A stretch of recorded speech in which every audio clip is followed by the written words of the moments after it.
নমস্কাৰ মৰমৰ শিক্ষাৰ্থীসকল, মই প্ৰণৱে ইউটিউব চেনেল ফৰ এডুকেশ্যনৰ অন্য এটা ভিডিঅ'লৈ তোমালোক সকলোকে স্বাগতম জনাইছোঁ। মৰমৰ শিক্ষাৰ্থীসকল, আজি মই তোমালোকৰ মাজলৈ লৈ আহিছোঁ হায়াৰ ছেকেণ্ডেৰী ছেকেণ্ড ইয়াৰৰ এডুকেশ্যন নামৰ বিষয়টোৰ ইউনিট নম্বৰ 5 ক স্মৃতি আৰু বিস্মৃতি।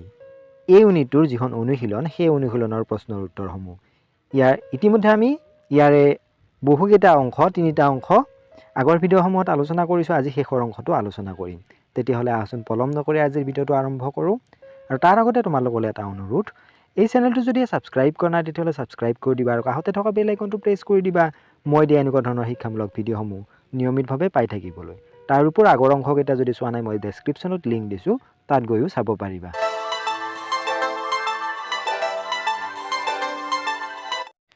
13 নম্বৰ প্ৰশ্ন, তলত দিয়া উক্তিসমূহৰ বিপৰীতে হয় বা নহয় বুলি উত্তৰ দিয়া। ক স্মৃতি অতীত অভিজ্ঞতাৰ পুনৰুদ্ধাৰ কাৰ্য। ইয়াৰ উত্তৰটো হৈছে হয়। খ ভাল স্মৃতি বা প্ৰতিৰূপ গঠনৰ প্ৰয়োজন নাই। এই বাক্যভাগী হৈছে বা উত্তৰটো হৈছে নহয়। গ পশ্চাদমুখী প্ৰতিৰোধ বিস্মৃতিৰ এক প্ৰধান দৈহিক কাৰণ।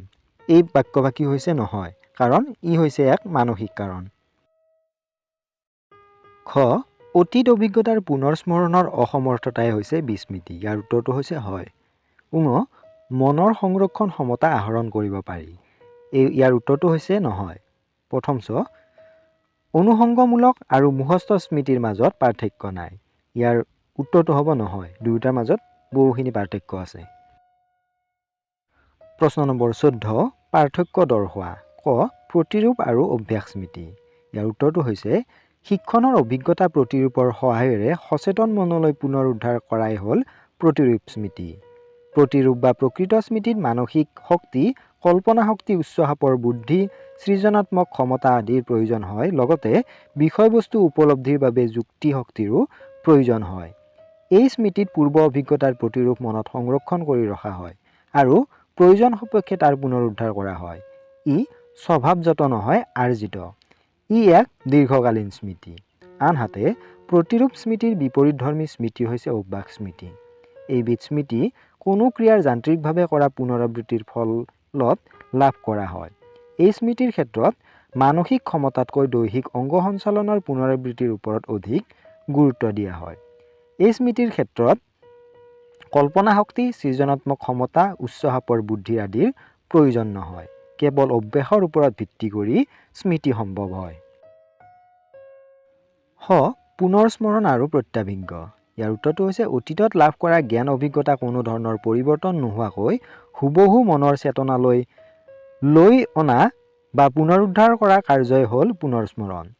ই স্মৃতি প্ৰক্ৰিয়াৰ তৃতীয়টো স্তৰ বা পৰ্যায়। ই এক পুনৰুদ্ধাৰ ক্ৰিয়া। আনহাতে প্ৰত্যাভিজ্ঞ হ'ল পূৰ্বৰ অভিজ্ঞতাক বৰ্তমানৰ লগত ৰিজাই তুলনা কৰি বা মিলাই চাই স্মৃতি চিনাক্তকৰণ কাৰ্য। ইয়াৰ জৰিয়তে স্মৃতি লাভ সহজ, কাৰণ স্মৃতি লাভৰ ক্ষেত্ৰত সম্পূৰ্ণৰূপে মনৰ ওপৰত নিৰ্ভৰ কৰিব লগা নহয়। উদাহৰণস্বৰূপে বস্তুনিষ্ঠ পৰীক্ষাত প্ৰদত্ত উত্তৰসমূহৰ পৰা শুদ্ধ উত্তৰ বাছি ল'বৰ সময়ত ছাত্ৰ ছাত্ৰীয়ে ঘাইকৈ প্ৰত্যাভিজ্ঞৰ প্ৰয়োগ কৰে। গ দীৰ্ঘকালীন আৰু তৎকালীন স্মৃতি। উত্তৰটো হৈছে দীৰ্ঘকালীন স্মৃতিৰ ক্ষেত্ৰত শিক্ষণ বা অভিজ্ঞতা আহৰণ আৰু স্মৃতি লাভৰ মাজত সময়ৰ ব্যৱধান অধিক। এই স্মৃতিৰ বাবে সবল সংৰক্ষণ ক্ষমতা, মনৰ আগ্ৰহ অনুভূতিৰ প্ৰয়োজন হয়। আনহাতে তৎকালীন স্মৃতিৰ ক্ষেত্ৰত শিক্ষণ বা অভিজ্ঞতা আহৰণ আৰু স্মৃতি লাভৰ মাজত সময়ৰ ব্যৱধান অতি কম।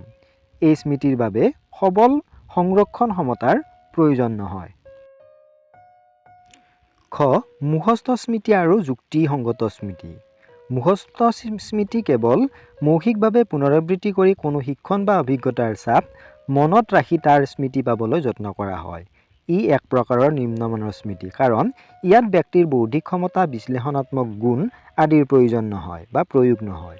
মুখস্থ স্মৃতি এবিধ ক্ষণস্থায়ী স্মৃতি। আনহাতে মুখস্থ স্মৃতি বিপৰীতধৰ্মী স্মৃতি হ'ল যুক্তিসংগত স্মৃতি। ই যান্ত্ৰিক পুনৰাবৃত্তিৰ দ্বাৰা গঠিত নহয়। যুক্তিসংগত স্মৃতি যিকোনো বিষয়বস্তু ভালদৰে শিকি হৃদয়ংগম কৰি স্মৃতি লাভ কৰা হয়। ই এক প্ৰকাৰৰ উন্নত ধৰণৰ স্মৃতি, কাৰণ ইয়াত ব্যক্তিৰ বৌদ্ধিক ক্ষমতা, যুক্তিতৰ্ক, বিশ্লেষণ ক্ষমতা আদিৰ প্ৰয়োগ হয়। মুখস্থ স্মৃতিৰ তুলনাত ই দীৰ্ঘস্থায়ী।